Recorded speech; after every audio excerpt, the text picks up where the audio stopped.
Welcome back, everyone, and DRX forces at mat 3, and we got ourselves a game, and Tom is gloating with, you know, okay, we get it. Do we have the clip of GB celebrating off the last map? I don't remember that. What was it that you were like, honestly, that really doesn't sound like anything I would ever do. It sounds like something you would say. I also remember you saying something like, oh, it's going to be a quick day. No, I don't think I would ever say, and I don't think I'd ever jinx And this. when it's map 3, and it's tech pause. Hey, it's still 6:30, okay? So we're only an hour and a half into this thing, all right? Because map 1 was like 35 minutes I'm just saying, DRX fans, he's your hero. Yeah, I guess so. But hey, you know who's actually the bigger hero in that one? The young players who stepped up big time for DRX. You got Fox9 Flashback, who popped off. Flashback especially was so instrumental in this one. The lurks he was getting, the way that he was really getting those first bloods, not really allowing Shy any opportunities to be able to lurk himself. And we got to say, Flashback was impressive.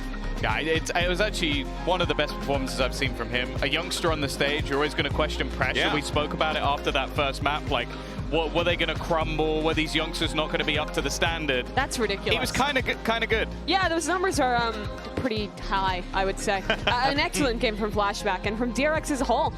I think that, I mean, the casters were talking about it. They had some really good ideas on their defense, the way that they were building around Buzz's operator. I think they gave him a lot of opportunities to A, have individual impact, and B, the way they were calling their macro around him was really good. Setting him up on these early lines with the heavy side early, sometimes even showing that with utility, and then stacking the other side, showing a lot of variety in that. I thought it was really good from DRX and from Mako as their IGL, especially there. Yeah, but then on the opposite side for Crew, they went with a different composition. Leviathan had rolled the composition before. No duelists in this comp as well. So you're thinking, okay, this could be an opportunity here. Maybe they've learned a little bit from what Leviathan did with that composition, but instead, I think this is the case of like, hey, it's a good idea, it's a good comp, but they didn't quite feel comfortable with it. The thing is, I think, wasn't it, the difference with the Lev one is they do have a duelist. Yes. Other than that, Yeah, it has similarities. Right. So it's that Omen coming in. I actually don't think that, like, Kesnit will always play well on his agent. It's whether the team works well with him on that agent. I think that was the problem. Like, he was setting up paranoias. It's like, if that guy is at the back using util, that means he's not at the front popping heads. Exactly. And to me, a lot of the issues were a little bit more like macro. I think that they index really heavy on their defensive side into playing set retakes with the Harbor. They had a lot of ideas around using the Cove to get out of choke points or put that down on the spike. Very similar to how teams used to play Pearl in the Harbor Viper meta, right? You're putting up the wall, everyone's fighting forward, one player's sticking on the spike. I think fundamentally that's a okay game plan. I just think it's really hard to deal with the post plants on this map, frankly. The spam game that we saw consistently every round from DRX and from the other teams that have played this map as well, I think it's just too strong. I think that maybe indexing... You need a Sage wall. I don't know about that. Sage is good on this map, but I don't know if she's the play in Pro. Well, let's go ahead and look forward, though, to map 3, because we're going over to Bind. And, you know, this has been a solid one for DRX. So if you are a DRX fan, you're feeling pretty good about the team going into this one. But I do want to see what we talked about before about Kesnit being on the Omen, being behind everyone, not being in front of the pack. Sure. This time around, Kesnit's going to be in front of the pack this time around. But we don't even know what they're going to play. This is Crew's permaban.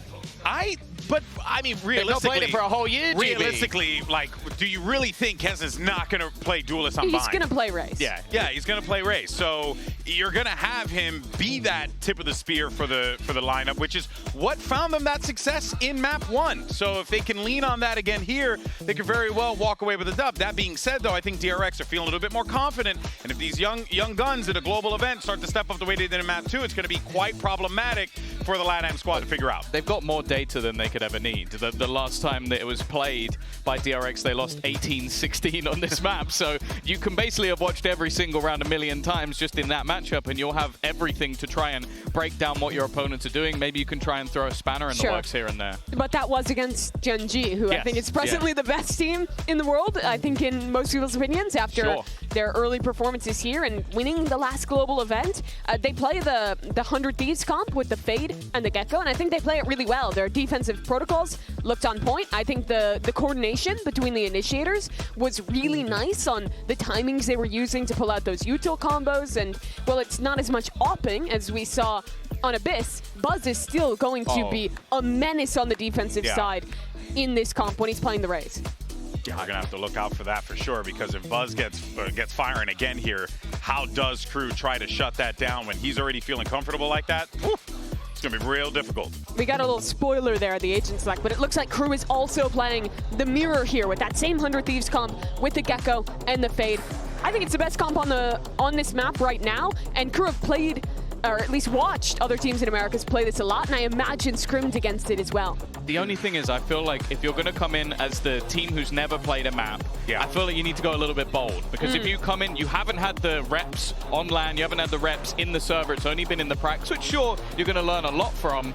I still think it's a little bit of a worrying sign to go in against a team who've already had plenty of reps on this comp and then try and beat them on it. I disagree. I think this is just a good comp to play. I don't think you need to overcomplicate it.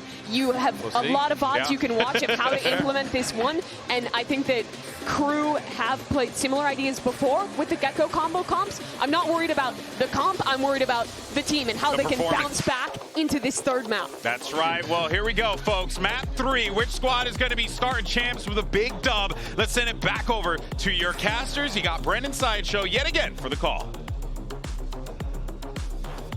Bind is going to be an interesting one because of all the setup that the desk has been talking about. You know, it's been Cruz, Permaban, and for DRX, they are a good team on this map. Their setups are well thought out, especially on the defensive sides. And already, I'm getting an early glimpse in terms of how they want to play this one. It looks different again. Normally, they're playing double initiators over towards B, trying to crunch areas. This looks like a fight towards short A. Well, it actually might end up being a crunch just through the other teleporter. Yeah. If we see Shy take a little bit of space and have that Viper contact battle. Bane hears all the noise, including the stimmy. Doesn't choose to use the C's nice and early here. It's a big tool to try and delay this one as well. He actually gets it a little bit too early, but there are, crunch online now. Triggering that play, it's a nade into the corner, and Shy isolated, pushed back, TPs on TPs. Crew want nothing to do with it. But the molly is preemptive, drops them down, including a smoke in their face. Mako has locked them well out of that site. Perfect play so far from DRX. But now, as Crew reset, they're going running around the world. They're not going to know exactly where people like Flashback are. And they're not going to know that it's a 4-player stack, but Crew are much more grouped up. Walking around here, just onto the corner, expecting that re-clear, but crouched up, the bullet's just not quite landing. Only the one for Flashback. Melzer, nice and pretty, still with that shower's control. Buzz, it's a level of awareness there for him. And this is good. This is a nice read here from Melzer. When Flashback dies, you're expecting Crew to accelerate into B. That's where the defenders go. Buzz seeing signs of life down. For a short, Foxy9 over the top there with the Dizzy as well. Forces Melzer out into that fight, crouched up Heat. He removes Buzz. No longer a problem into this round, but a spike has also been dropped down. Tap from Heat, seeing if there's that second wave of things. Again, out wide and open. Not enough of the movement, and time now is thoroughly against him. MTA, a lot to do in this spot. Forced to at least get the kills or stick, but it's an impossibility. DRX have played that one to perfection, despite the mid-round adjustments of Crew being on point. A great round from DRX. Perhaps a hint of things to come, with one of these teams being much more comfortable on Bind than the other. The crunch through, and Shy not recognizing that potential of the threat. It's a difficult read to go for, because they had no info towards short, but he got sandwiched. Absolutely flattened. Nice!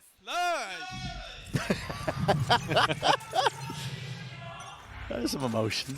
Okay. It sets up the economy nicely for DRX. Catching the players out towards B long here. Crew are grouped up, all 4 of them. Orb in the face though makes it nice and difficult. Nice from the perspective of DRX, not willing to give them too much ground.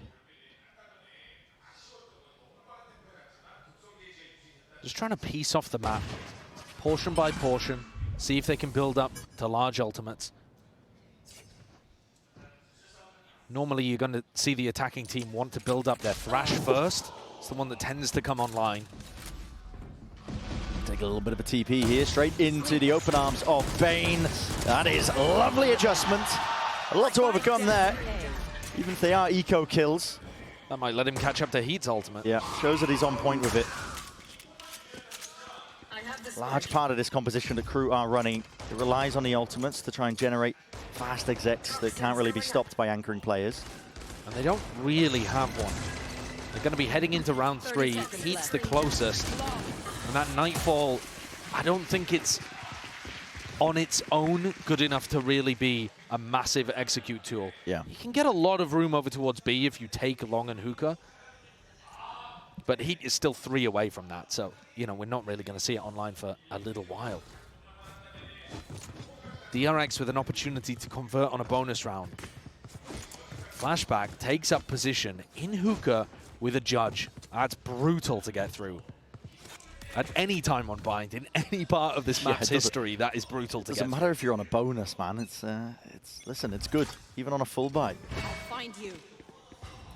Haunt out through the smoke Bane. There. It's broken, so there's some acknowledgement for him. And that sends Buzz. He was playing a float position in spawn, and it sends him more towards the A site. Flashback would love any of these KRU players just to walk straight into him, but nobody's budging right now. KRU making sure that they try and play that slow siege. That's a walk up, and I think just a pre-fire into the corner as the orb was coming up, but hard to tell. Shido. They may have got the timing wrong. It's a massive kill. As you said, Flashback has his orb over there, but Foxy9 looked like he was caught out in the open. Have to see that one in a replay. Kesnit still with a huge amount of patience, knows there's a serious chance that there's a shotgun on the other side of this. You have to expect it. But also at some point, you're probably going to want to go in there, and you're not going to have initiator utility. Try and use a nade to rebound, but depends how deep he'll bank it. Flashback could still be alive. And you don't know which side he's on. Exactly. So it's a lot to clear here. Buzz sees a lot of them. Signals now for the wall to go straight back up, and so does the Dizzy. It actually does connect into the tube. Is that KRU going to be sending it forwards? The go button is hit ever so slightly here. There's a lot of util being used. Again, it's disjointed, but that's partly because you see the molly's already been placed down as well. So KRU being stunned with only 15 seconds left, and this has bought time for DRX. They've got players into the spot and the position, and Kesnit just goes for the widest space in the world to clear it. Doesn't work out. Still alive onto the corners. Molly at their feet. They can't step over it. They can't get access to it. Jumping around, making a mockery of the round. DRX are converting this bonus.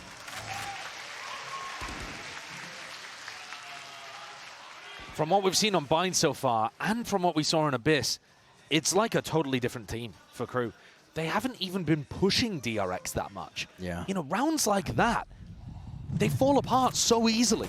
Kesnit just walks into a judge, and the others are stopped by small pieces of defensive utility. Nothing earth-shattering that DRX are doing. A jump spot, a nade, smokes down, and then KRU are forced to push through the smokes without their entry player, and it all falls apart. Yeah. I think there's pieces to the puzzle that are missing here for KRU.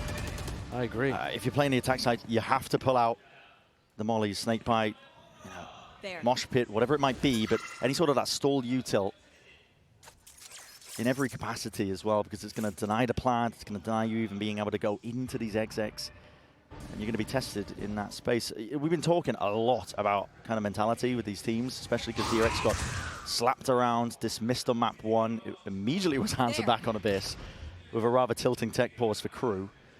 And right now it seems like DRX haven't slowed down from that map 2 here. This is a very committed off angle. Kesnit is quick to respond there, and he's good with the movement on top of it still. With Shy dropped, they're getting themselves into the site. So Nightfall scatters its way across, does connect onto a multitude of targets, but Bane is not to be pushed back and away here. Tries to at least offset his movement enough to survive, but he's going to be dropped in the process. Now through onto the side, MTA planting. Moshpit and Snakebite rebounding, but it's a little bit too late there. Just missing the mark, so still getting into that plant. He's sort of post of it. KRU. Rifles in the hands, Melds is spotted out, and spam through the box will do the job. It's methodical here by DRX. Take their time with most of this here. MTA only with the Sheriff to work with. He would have to hit a miracle shot, including the Sheriff in the hands of MTA, but it's just not happening. Peeking around. The wingman taps that first point of the fuse. They know exactly where Heat is. He's going to be not long for this world. And the fuse is completed. Slightest amounts of danger there in the round, but still DRX looking like they're more than comfortable to navigate it. You're right that there was some danger, but it also took them the Nightfall, which was the first ult that they got up to. And MTA had 3 opportunities to try to get a kill with the Sheriff. couldn't get any of them. Yeah. And that would have brought it into a 2v2, and then we're really talking about danger. This is, I mean, a timeout round 5. Yeah. Normally this is a sign of a disaster. Something either within the comms, something that they want to address very early on about the macro, because you don't actually have that much data. You've played a pistol, you've played like a anti-bonus that you lost, and then, you know, apart from that, it's been ecos. Yeah. So in theory, you shouldn't even have too much to discuss. But this next round coming up, they do have rifles on board for both teams, and they have big ultimates online. So Atom might just want to hop in here and give a very quick beat about giving them a specific strat for round 5, just to get their feet underneath them and make the score 1-4 and make them feel like they've got some opportunities to go toe-to-toe with DRX. Sometimes that's exactly what you need, really. Just, you know, like you said, breathe some signs of life into this squad, because it's just flat right now for Crew. Yeah. They were a fire that burned out too fast by the look of things on Haven. Yeah. Burned too brightly. Wear their hearts on their sleeves as well, playing in the back of their emotions. On top of the world, really. Map 1, we were talking about potentially turning around the dire straits this team has always been in since 2021. When they attend these champs, they never really make a deep run, and it, you know, still early days in map 3, but for now, in terms of what we're seeing, rather dejected Crew, they're going to have to turn it around if they want to see if they can dispel that narrative. Deep orb is used here by Crew. Shy zone. Feigns like they could be walking all the way up here past that orb. Trying to control the B orb as well and make sure that that's not something that a player like Kesnick could take away and get his showstopper online. You see that DRX are trying to control both of the alt orbs. Stop Crew from getting those active. Poison orb emitting. Poison orb emitting. Orb's going to have to be dropped as well. Crew looking like they want to try and lurk potentially up through A short. Got to save some fuel in the tank for that one, for the wall to be up and abound. And this is a classic from Crew. They love to contact into these plays, but again, might be to their own demise. Buzz is getting called back to the A site. He's the player with a showstopper and nade and blast packs. It should be very difficult to get plant down, even if Crew exec short. Wall up. We're waiting for that timing. Now the util is going to be following up past it. Up and over. Doesn't clear out Maka, though. There's nothing for a showstopper in the hands. It's returned there, and a swing off from the side. Bane still alive and kicking, but will fall in the end. That's heat to drop him. Shower's control is going to be given up and lost. A flank timing here by Flashback. Out and around. And a full avoidance of lamps. Crew wanted nothing to do with it, so they didn't give up their lives to the judge here. A lot is going to be resting on the shoulders of Flashback, who we're watching right now, but slipping past. Here's the footsteps. Running around. Got to wait for this wall to drop as well. He's going to be given the easy kill. Yes, he is. And DRX, they make sure to swarm. It's disciplines, and an ult in the back pocket of Foxy9 will basically seal it up. Checkmate at that point. DRX with another very nice defense round over towards A. And that's after Crew got about the best case scenario against Buzz's showstopper. If you go 1-for-1 in that spot, the wingman still plants. That's about as good as you're going to get when the Raze on defense has that ult. But it's the post-plant situation that's just brutal for them. Didn't quite get the read on Flashback coming through market, and Foxy9 also winning that crucial battle from Cubby. If you just look at the duels and who's winning them, and the pace of the game, the pace has slowed down, and DRX have started winning a lot more of the rifle fights. Yeah, and that's an important point to make out, I think, as well, just how much DRX are controlling the tempo. They're not getting sucked into these fights. Map 1 was them honestly losing their cool. They looked frantic. Yeah. I think they were getting sucked in constantly to try and take duels. DRX really going to be tested, I think, in this instance. This is a lot of players up into their face, but again, to judge and hearing it, nobody wants to step past it. Mako spam down heat. He has answered back, finally. Onto the board there with those 2 kills. A peek from Kesnit, lucky to be alive. They still haven't used Thrash or Showstopper. Here comes the Thrash. Now going to be used to not even take much space, just in case it peaks most of it, but they already had control of lamps. MTA will pick it back up for another go of things. Shy still sitting. Tucked himself away into showers, one of the best chances they've had in a long time. Wait a second, util is used, combined attempt. Kesnit showstopper has to use, at least to offset that one. Bane, he's sticking it, and it's not spammable for Shy into the spot. Off onto the angle again, he knows that there's a chance, and it's 1 out. Shy finally puts one on the board of a Red Bull clutch. He was good with them on Haven. He won 2 incredibly important clutches for his team. And now he's put the first round on the board on Bind. The fact it ever got to a clutch situation, though, I think is a bit worrying. I really like the util dump, though, that DRX had over towards Lamps. Yeah, they had a good way to clear Lamps there. Lovely clear in that spot. But for KRU to be sat in a post plan, everybody in a nice position, and still have to use Thrash and Showstopper, and it comes down to a 1v2, squeaky bum time. Yeah, it doesn't bode well. Probably getting that connection as well, just from the trail, the haunt up and over. That was used a little bit earlier. Yeah, the haunt over the top there's a nice one. It's one that DRX uses as well. Often can set somebody up to take B-long control, but DRX are trying to lock that spot down. Yeah. Never a lot of control over the map right now as well. Doubled up onto B-long, an op in the hands of Buzz so he can watch the Shower's position and angle. Both teams running their Viper Orb on B-long there, contesting for space, but it's a fake from KRU. The group up, called from Melzer. He has Orbital Strike for post plant. If they can just get this plant down, again, they should be in a nice spot. Oh, util here might even be choosing to use this one. No, cancels the call here. It's a Nightfall now that's going to be used by DRX. This is a respawn that catches on to absolutely everybody. And all sound cues are deafened. KRU are working partially in the dark. The tap, MTA is looking for that response out. Orbital Strike is used, but into the wrong spot. There's absolutely nobody waiting there. Dizzy around and about. It's KRU trying to fight tooth and nail over the spot into Lamps, but they still don't have this plant down. There's 22 seconds left. Time escaping them. The hourglass running dry. MTA fully committing and tapping onto, finally committing into the spike, and there is that reinforcement. Side by side, Kesnit joining into the fight. Putting down any sort of position the DRX. They were fronting. Trying to take it. They do have that Shower's control still. Snakebite to clear Lamps.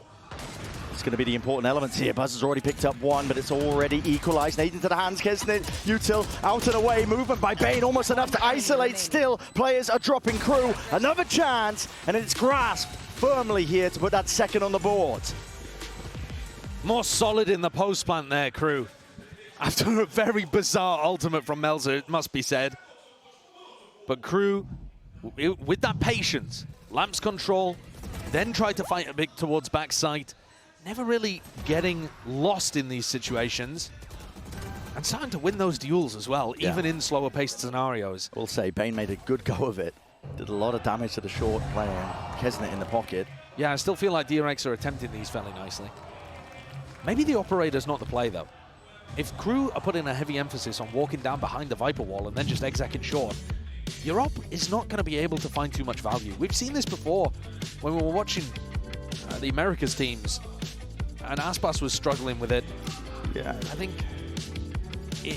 your op player can be excellent and be finding a lot of value, but at the end of the day, it isn't the right pick. Yeah, it's a trap to fall into. A bind at the end of the day, you look at the map, anybody can do it. Listen, you can pull it up on Google. I can look at the map. You can look at it, we have access to it, but there's 4 avenues. It's not like traditional maps where you have these long sightlines where you can post up an offer, they get constant information, they know exactly where the team's going to be. Binds, you can hide that intent quite well, and not just that, you can put up smokes into the face so that you can really mitigate an offer's value. And if you're trying to play post-plant denial as well, a rifle is going to help you do that. If you're locking down Shower's control, an op isn't. Yeah. I agree with those points. I think that something that DRX should be trying to play around. Marco's going to pick up a judge too, and we've seen that can already find some value. And they might be talking about what we were just discussing in that timeout because they had the money to buy an op, and they didn't invest into it. Pit down towards short, Heat with the ult to try to clear it, if they wanted to. Instead, KRU taking a lot of Shower's control. They might even try to backwards Nightfall here. Set up that trail and have, Melzer clear flashback from short. There goes Buzz early on. That's a beautiful shot. I think you can still commit A here. Flashback is now under so much pressure. Yeah, he's worried about players potentially lurking up right behind him. A fade ult into the pit from Showers would go crazy. Foxy9. What have they got to do with it? Yeah. Yeah, not too much. They didn't make champs. Jump spot. Now the Nightfall, going to be committing this one over towards the back of the site. The nade as well. Foxy9 so damn low, just about. Wriggles himself round to the corner, but that's both Snakebite and Mosh Pit that's expended. 44 seconds of Crew in danger of running out of time here. And already with a sound cues cut away as well, they are making their way through. That is rapid. Kesnit, he is leading the charge for his team. Flashback worried as well, still trying to maintain control and his composure. Out towards A short, buying DRX a bit of a wink on as well, but the plant is down. Starting to tick away. Kesnit also with that showstopper. Nobody can really wrap through. Oh, I was going to say no one can wrap through short, but now Flashback, Pit down. These players can try. They're trying to bait them in here. Flashback only for the one still alive, though. The defuse! No way, Bane! He sticks it! Where's the protocols in place, man? I've got to assume they thought Kesnit's showstopper was going to deal with it. Kesnit somehow thread the needle with his Razalt to miss the defuse and, I think, miss the player that was pushing him. And just somehow landed it in the middle. Yeah. The splash damage didn't catch. A lot of unknowns there. Look at that! The Razal just misses. But I think he was distracted because of that push from Mako. So he's like kind of putting it between the two of them. They still had Melza's Molly to work with. Like there were so many more layers there. They just thought the Razal had done the job. Uh-oh. Yeah. Disaster time for Crew. Squandering those rounds that should have been easy. Mako, it already plays up in front of him. The contact play again works out for Crew. Kesnit. Don't push back in a way here. Dizzy over the top. Inside the smoke though. Buzz, he's hiding. Rebound with the nades. It's going to be landing and does deny that plan. As a nade and a mosh pit all going to be used for Bane trying to help him out. Doesn't fully commit into the fight at the front of the site. He's just about wiggling his way through. Damage is excellent, but still Melza there with a trade. Foxy9 instantly back and at it again. Kesnit, he's here. It's a three-piece for it. Nade rebounds. Flashback abound.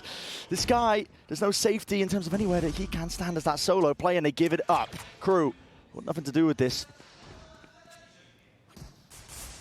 And because he has to be worried about Shy and Showers, Flashback there had to very diligently clear the angle. He couldn't just sprint over towards B and make it a foot race. This is looking like a save. Yeah. Credit's not good. Crew is starting to get a bit of a toehold, let's say. Yes. On Bind. It's not a full foothold yet. No, it's precarious. But 6-3, working their way back in. At least getting into good post-plant situations like they were in the previous round, even if they mess it up. I'm wondering, though, how many rounds Crew actually need. We have no idea how good their defense is going to look. Yeah. This map, again, to remind the viewers, this is their perma-ban that they floated in order to get rid of Ascent, Icebox, DRX's, in my opinion, two best maps. Stringing together the rounds here for Crew. No one beats my firepower. I wonder if there's anything cooking in the back of the minds of the DRX players about how to stop this contact play, because Crew have just been essentially disrespecting a lot of this util and doing exactly this. I mean, walking up onto the angles.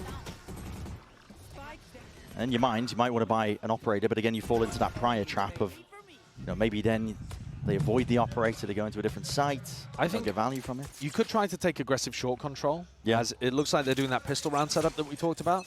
Aggressive short control. If Flashback takes contact, you sand crunch. It's very solid. They've got big ults in this round too, DRX. It's still a half buy though. Making sure they save money for the remainder rounds. Crunch? Peak is there. There is a possibility to crunch. Not yet though. No, players are sitting there. They backing around. There's a lot of util being used by Crew. Here it is, time to strike. It's being held by Crew. Watch onto that one, but it doesn't matter if he's holding it. He's not ready for this. Foxy9, he's straight back at them. Drops two, and Mako's right there too, alongside it, just watching that A-short avenue. Heat. Alongside MTA, last two alive for Crew. They were not expecting that one. Again, it comes down to comfortability onto the map. Are they aware that somebody's here into the TP? I'm not sure they are. Rifles flicking around there. They're wondering about it. They're looking They seem the like, opposite way. yeah, they know there's some level of danger. All Flashback has to do, though, really is stay alive. Yeah, he does. And he's going to be the nuisance player now. Wingman's out through and a wide, and the Dizzy can't really see absolutely anything here, but it leaves it again just down to Heat. It's a 1v3, 25 seconds. Spikes drop down. Discipline played by DRX. This is tempered. They back away immediately. They don't want to give up any easy fights. How low Bane and Flashback are. Buying time. They hear the plan. It's committed left. Inside. Heat. Spike planted. Hell of a job ahead of him. Gonna isolate these fights. Orbital strike. Does not catch it. Haunt is dealt with. One bullet will drop it. Has to reposition. He's worried about every single angle. Flashback was ready. Aim trained on it. Works on the pistol. Works here in round 10. Beautiful crunch strategy. And a great way of dealing with what crew were throwing at them. Those contact plays down short. And I agree with you that it comes down to comfortability. Most teams are going to have protocols. They know that if they hear that teleport sound, they need to get out of there ASAP. And crew are just a little slow with it. Didn't quite throw counter utility towards the teleport. Doesn't look like they're ready for those kind of, I guess, higher level plays that we see on Bind. And now it's odds and ends for crew to try to recover this. 8 at the half for DRX or more would be fantastic on the final decider map. Yeah, and money's back up. There's a thrash on either side. Has been earned up. Again, just walking up through the A short angle. There's a lot of pressure though with this util. But it's flying forward, straight past this one. Foxy9. False confidence, maybe. He's peeked out. Almost getting a collapse. Melter. Again, he was trained onto that spot and position. So they do hand over the gun. It was trained. Or traded back over, so and Melzer still has control of lamps this entire time. It gives options for crew if they do choose to make their way back over. I mean, kind of, but he doesn't know that lamps itself is clear. He hasn't felt confident enough to pick up the weapon yet. Only now is Melzer full clearing lamps, and the fight is happening showers. Yeah, Bane. Danger. But again, safely navigated with Shy going to be dropped. No longer has to worry about that backstab potential. Here's a Nightfall going to be utilized. Forced to swing out from Melzer. It's not going to be long for that world. Stopper in the back pocket of Buzz is going to be able to use this one for any sort of win cons here. Round 11, but honestly, again, that patience and discipline on display here by DRX. Not willing to overextend or overinvest. Flashback with the wrap around ADS up. He deals with it. 8-3. Looking like a marvelous half so far from DRX. Crew clearly felt like they had done enough prep work on this map to float it all the way to the end as a decider. But thus far, getting outclassed. Looking quite similar to map 2, I think, where there's competency. They're not getting flattened in the same way that DRX did on Haven.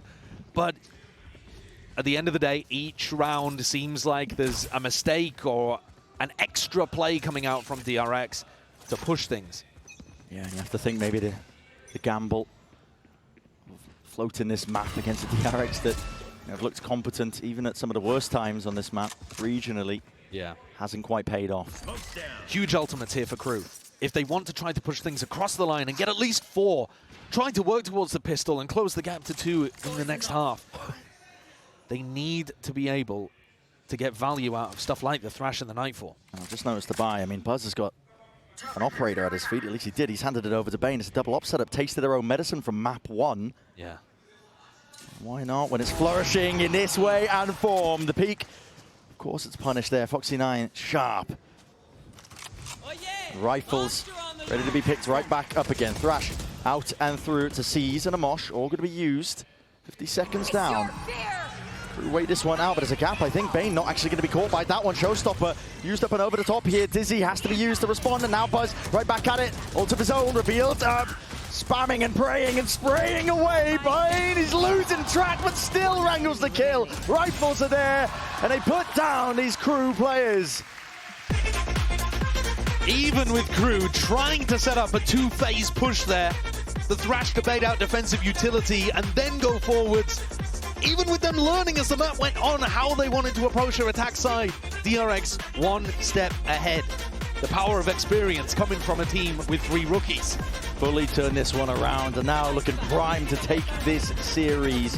What a turnaround from that first map. They are in that driving seat.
forward here to the second half of Bind.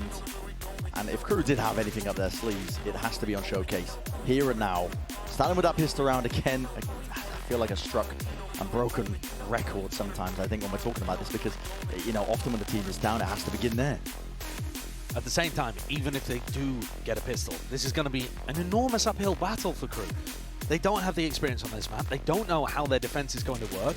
If they tried to play heavy flood defending, which was the only thing that's really worked for them in this entire series, we didn't particularly get to see even them play the attack side on Haven. They were just flood defending over and over again to get a 10-2 half up, which carried them to a massive victory there. Even if they wanted to play that kind of style, Bind is such a post-plant map. Let's see how they set themselves up here. Let's get into it. Round 13. Our final map in the series. DRX fully committed. All the bodies over towards B. Tiptoeing their way around most of this one here. They're going to go for a bit of a B split. Most of their players out and through this. The tried strategy. They do this one quite a lot. Up and through, and Shy just didn't know which way to look. The flood attempt met and shut down Heat. He was caught between a rock and a hard place there. There's no chance of him being able to escape. Spike dropped down, a bit of time earned. Buzz layers down that nade just to give him the safety net to be able to get that plant down. Now into a solid post. Yes, they don't have any util. 3 versus 2. Buzz does not have a teammate to play off. No, he's very much alone here. If he goes down, there's chances. Here for Crew, doubled up. This is what they do best, trying to take these fights, but again, just tapping away with the damage done. The game IQ just winning that one out for Buzz. It's 3 in a round for him before he's eventually dropped. Kisnet has to do so much here. Tap. And just walking, trying to bait out that peak, not giving anything whatsoever, tapping away. It's no easy fight. Nades re-earned, but expecting that re-flank, and right from behind, it's a dagger to the back. DRX now up to 10. A lovely execute from DRX. They've got great ideas on their attack side of Bind, and they might be able to keep them fairly hidden, because the lead at the moment, looking like it's going to go to 11-3. They're within touching distance of the finish line. And again, a remarkable recovery from what we saw in map 1, where they just got destroyed. It's a DRX team that they've been through a lot of shifts and changes in terms of their roster. They had to watch on the sidelines another Pacific team make history. Getting close to it before here. Kesner getting punished for the AWP pickup, but this squad are looking to make their own mark, even though all the spotlights are on this Gen G squad for good reason. Playing in front of the home crowd, here at Champions in Seoul. And they were the Korean darling team. And I think that has been overtaken somewhat by Gen G. Can they fight their way out of this one? Yeah, I think they can. I think they're fine. That's brutal, man. But you're exactly right. They were the darling team of not just, Pacific in some capacity, Korea. And they've had to watch that get overshadowed as Gen G have stepped up into that spotlight, have made history before anybody else. And again, you can see it in the body language coming out from the guys over towards Crew. Ever since kind of like halfway through Abyss, maybe even early on in Abyss, they've seen that. Crew are going to take a tactical timeout. DRX had that legacy with the old roster of always making it to playoffs, almost always. I mean, a couple slip-ups here and there, but they basically dominated groups, and then they couldn't quite get over the finish line to be able to pick up a title. We always thought it was maybe possible for that old DRX roster, but at some point, just got a bit long in the tooth, and they decided to make changes and pick up fresh faces. This roster, I don't think many people are expecting them to go on a very deep run, lift a title. I know that Sliggy had him as his dark horse for the tournament to go deep. Yeah, I think that's respectful. A top 4, something like that. I think that is possible for this roster. Yeah. But I was very high up on DRX going into this event. I'm not just saying that to toot my own horn, trust me. I think that they looked very good in the finals performance, even though they lost versus Gen G. That's Gen G we're talking about. Yeah. A team that has just been dominating ever since our finals of Madrid. We've been going from strength to strength. Yeah. And DRX's map pool is very strong too. Yeah. The fact, though, we thought they would be good on Haven and they got slapped here is going to, it's going to affect people's assessment of it. But other than that, they've looked very solid today. And this Bind performance, There. Goes from strength to strength. Really no stopping it. You don't want to slow down here. Showstopper that was earned prior there. Buzz has already got it, and he's going to be using it to pave the way. Set the pace once more. Squeezing through any available players, but Showers is completely vacant. You could just pre-fire this one into the corner, but Fuse runs out still. The plant is down, and that's the important element. Crew not playing for that plant now, as you see many teams do right now. They're going to have to try and do this one. A bit of extra util available at least. Nade, Kesnit. Wondering which way to play this one as well. Just cycling through the weapons as a seize and a nade. Buzz tucked to the corner, still safe and still firing away. Shots fired. That one through. That's a Showers player dealt with here for Crew. Onto this retake. They deal with Buzz too. There's that danger, but now he's going to be active. Into the fight now. What's the next layer to all of this one? Has to watch it all down. MTA at least a tap onto the defuse, and DRX at least forced wide into the open. Plenty of time available. Not the boom you hoped for. Okay, a couple of seconds on the clock. Would have made a large difference if DRX were willing to fake or really fight for backside there. You saw that Kesnit ran into backside knife out. He knew that DRX were going to be falling back into classic post-plant positioning, and so he wasn't worried at all. And then you get these kills coming through where Crew are able to contest. One enemy remaining. Crew would have to put together so many more, though, before this comeback felt like it had any real sting behind it. That's what they're going to aim to do. Some ults may come online for Crew to try to deny plant late into this round, but otherwise, it's just the utility that you've bought. Jiggle from Heat, really, he's got that acknowledgement. You can hear the sound cues, but now walking back up. Smoke in their face. Oh, that's a cheeky play. Crew trying to go for that trap play, expecting him to be a little bit deeper onto the line, but it's evacuated, backed away by DRX. They navigate it well. DRX love inserting Buzz over towards B long and then pressuring short. This is a classic strategy of theirs. And Buzz can either become the backstab lurker or go through the teleport. This time, just choosing to reconnect with the rest of the team. And the timer taken by Shy. My God. Just expecting some sort of presence there. All off the Viper wall. Yeah. That's what you need. Yeah. Injection of fire there for Crew. Potentially even hearing those footsteps, but with the spike drop down, there's no chance. There's more or less here for Buzz. Potential money for his team to buy back up if he keeps this rifle into the next, but he might not even do that. That's nice. 30 seconds left. Getting cheeky with it. This kind of free round, though, where Shy picks the perfect timing and gets a couple brilliant kills, that's exactly what the Doctor ordered for Crew. It buys them time, gets them closer to big ultimates so that they can craft some 10 seconds left. really difficult defensive setups to get through. And it gets them one step closer to making any kind of comeback a reality. Oh, now, Kesnit. No, I like it. If you see that from Kesnit, it means he's... surrounded by Has he forgot what country he's in? well, I mean, the point being that he's not just frustrated. Sure. He's actually channeling Fired up. Yeah, channeling listen. into a desire to win. Listen, it's up to him to attract the ire of the home crowd here. I don't think he's ever been disinclined to attract ire in his life. Of course not. Of course not, this guy. But yeah, feeling quite large and in charge here. Potentially got that fire back beneath them. So they're going to play for the ult orb over towards B long by the look of things. Get a showstopper online early. Shy's going to be challenged and tested. He's right in front of most of this one. Snakebite at the feet. A lot to overcome there, even if it is against the pistols. And Melter, Tass, which is trying to hold on to control of Showers. Succeeds at that at least, forcing the rotations of Crew. Tap of Foxy9. Hoping to bait that ult out. And now they're going to be TP, and they've given up the entirety of the B site. Can they bait out the showstopper as well?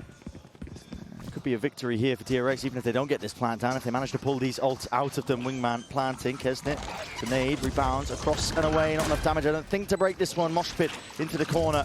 Pound for pound there. Tucked away. Crew going to be corralled into the back of the Hall's position, but they do have the weaponry and still that ult to make usage of. Foxy9 as well with that crash, but might not want to use it. Here's the ult. Showstopper forwards. MTA taking care of Bane, and Rocket not really that necessary here with the rifles. Foxy9 making a decent go. Got to respect it. But even more than Foxy9's kills towards the end, it's the fact they dragged out Melzer and Kesnit's ultimates that got no value. I mean, nothing.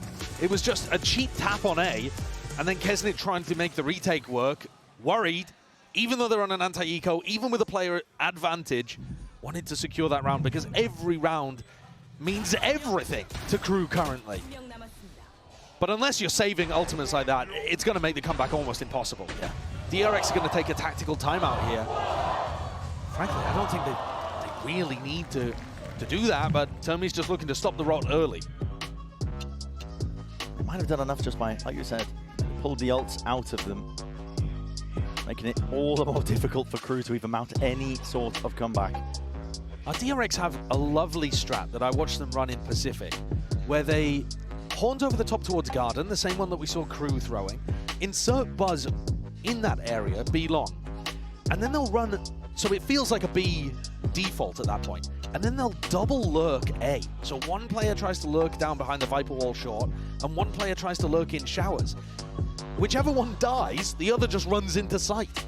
And it has ruined a lot of the Pacific team's defensive protocols.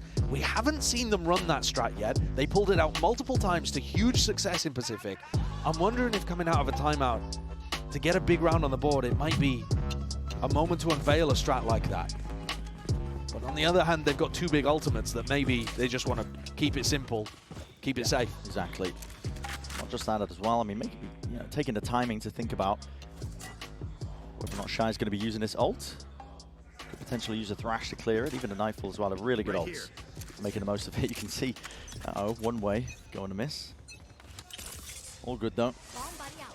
Shy with the ult in his back pocket. Now there's no signs of life from DRX. They are nowhere near this A site, anticipating that would be potentially the position there. Prowler catching. Thrash going to be used as a squeezing the players out and through here, so has to be that evacuation again from these Crew players. Out through the back, Kesnit, got to respect that one. It was a haunt up and over the top here with the Nightfall now. Sound cues up and away. Bit of spam, stray bullets. Gliding past one another, barely giving haircuts, but no casualties, not just yet. Plant is down now for DRX. Important element now into the post. Mosh going to be laid down in a deep, committed site control and hold for them. It's an orb in their face. The Thrash round 2. Sent flying out through elbow. Nobody's sticking to try and at least break that. And everybody's detained because they can't defend. Players topple, bodies fall, and DRX inevitable to get that 12. Just Shy remaining, one to stand. As I said, inevitable. Keep it simple. DRX just play towards their ultimates, overwhelm the B site. Utilizing that Thrash in the post plant as well, all looking lovely from DRX. A 6-round lead, 6 chances to be able to put Crew away and move on as the first team in this group looking to face whoever comes out of Fnatic Bilibili. Buzz with a showstopper. MTA didn't get a chance to use the Thrash in the previous round. He was one away, got detained, taken down in elbow. Careful here. Last time, Buzz accelerated very quickly through short and tried to wrap onto a Showers player. But everybody was playing off-site for Crew. This time DRX are happy to, again, play it a bit more cautiously. Slow defaults. It's more akin, honestly. They've been showing this on their attack sides a lot. Yeah. Just trying to hold for any deep pushes. I like it. It's something that DRX, the old roster, never used to do that much. It's why they weren't as good on bind when it came to these global events. But learning from some of the EMEA teams, to be honest, in terms of the style, now approaching these early rounds much more slowly, cautiously. Flashback's got to lurk over towards Showers. Looks dangerous over there, though. Really dangerous. I mean, either Flashback catches the contact here onto one of these players. It is returned with a fire, but as a showstopper right onto the other side of the map. In through B, and Buzz has gained a lot of ground from it. Just the threat of it! That is egregious by Heat. Thinking he can take that timing back and away, and the Thrash is just dealt with. Broken down. Kesnit can't take the timing. This is it. The impetus. DRX know exactly when to strike where it hurts, with an orbital strike earned up as well. There is nowhere to run and nowhere to hide now. MTA is going to be pushed back from this corner. If any of these players contacts the Thrash up and around, detainment onto Buzz, that will be the kill. And the angle just not afforded to at least answer back, but finally doubles up, and Shy has to do it all. So much to overcome, not quite possible. DRX with that third map win, overwhelming. Huge opener for this newer squad for DRX. They've never lost an opening match at a global event, and this team is not going to start now. I think we were all very worried that it was going to be a different tale after map 1. There was possibility of capitulation, the mental fortitude required to get back into this series and play on Abyss and Vine deserves a lot of credit for this Korean squad playing in front of their home crowd. And Buzz, you were talking him up earlier, what a performance from him towards, you know, the second quarter onwards of Abyss and all of Vine. He was on fire. Took over, he was top of the scoreboard in that last map, 23 kills, 4 first bloods, on point. And the crowd going to be happy with that one as well. Roaring applause for this squad that, as you mentioned, hasn't dropped an opening game.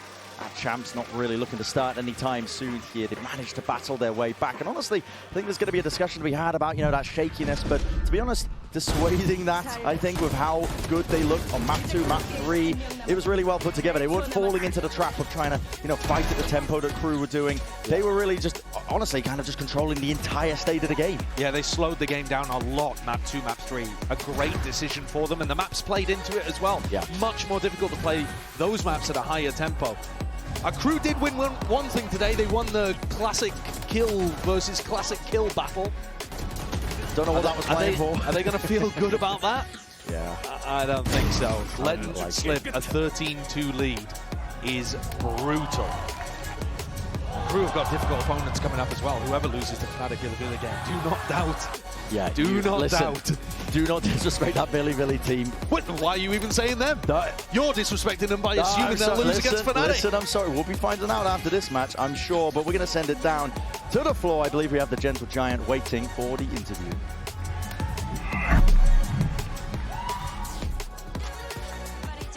Here standing with Mako after they take down Crew 2-1. Now, congratulations, Mako. 승리 축하드립니다. 감사합니다. Now, DRX, you guys had a shift in the identity and the play style, moving away from that execute-heavy team to more of a team fight-heavy team, right? So taking down Crew today, who is, you know, known for their contact plays, must mean a lot to you, especially here in Champions.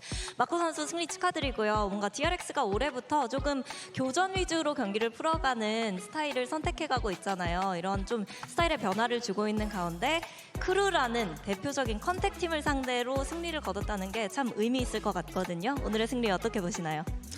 일단은 크루라는 팀을 제가 21년도 때부터 되게 좀 눈에 좀 들어오는 팀이었거든요. 그래가지고 뭔가 교전에서도 이기고 전략적으로도 이긴 것 같아가지고 조금 많이 행복합니다. 네. Well, I always have my eyes on Crew since 2021, and to be able to match their firepower level and also, you know, out-aim them, but also beat them with our executes and strategies, it definitely means a lot, and I'm really, really happy with how today played out. Now, speaking of DRX, though, in the past global events, post plans were something that you guys had so much success with, but the meta has kind of shifted away from that, and ever since you taking on that IGLing role, we see DRX relying less on post plants as well. So do you think this is because of how the current meta is kind of, you know, folding, or do you feel like it's just changes that DRX are trying to implement with your new play styles? DRX가 그동안 국제 무대에서 가장 잘했던 게, 세계적으로 가장 잘했던 게 바로 포스트 플랜이잖아요. 뭐 몰리로 한번 맞고 하는 거. 근데 그동안에 메타의 변화도 있었고, 또 마쿠 선수가 이렇게 IGL을 잡으면서 좀 이 포스트 플랜트에 의존하는 빈도수가 많이 줄어든 것 같거든요. 이게 좀 현존하는 메타의 한계인 것 같은지, 뭐 몰리도 버프가 됐고 아스트라도 현재 나오지 않고 있으니까, 아니면 그냥 DRX가 조금 더 변화를 주고 있는 것의 일부인지도 궁금합니다. 이 부분에 대해서는 솔직히 말하면 발로란트가 요즘 들어 교전 위주로 좀 많이 흘러가는 것 같아가지고 사실 메타상 이렇게 된 것 같아요. 그래서 포스트 플랜트는 22년도 이후부터는 뭔가 좀 잘 안 되는 것 같고 그냥 요즘 교전으로 모든 팀들이 다 그렇게 흘러가는 것 같아요. 그래서 어쩔 수 없이 이제 그렇게 되는 건가 싶기도 해요. 네. 알겠습니다. Now, I feel like the meta these days kind of don't allow a lot of post plans. It's really harsh on making those post plans kind of successful, and a lot of it comes down to winning those skirmishes and those aim duels. So that's definitely being more aggressive is what you need in the current meta to win out the games. And I believe that the era of post plans are kind of dying away. Now, I'm going to ask you a quick question, Mako. Fnatic or Bilibili?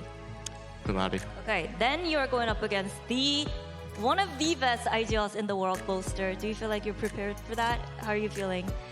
그러면 푸나틱이 이길 것 같다고 예상을 해주셨는데 세계에서 가장 유능한 IGL로 꼽히는 보스터 선수를 상대해야 되잖아요. 자신 있으신가요? 자신 있죠, 당연히. 100%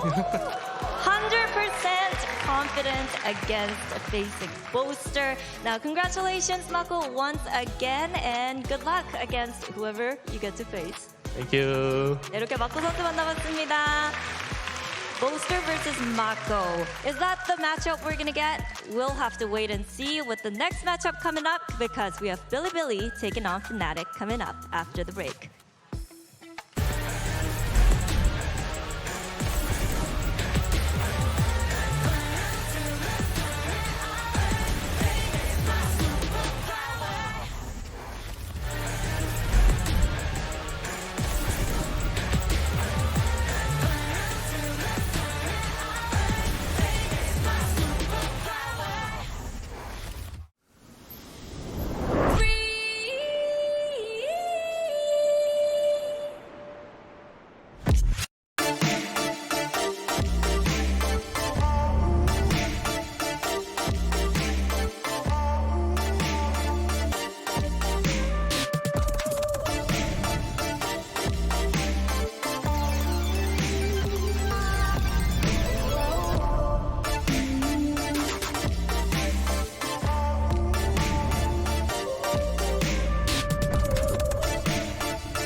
need you more than you know. More than you'd believe. You're the only thing that really makes me want to live. There are times when I feel like I have no will to fight.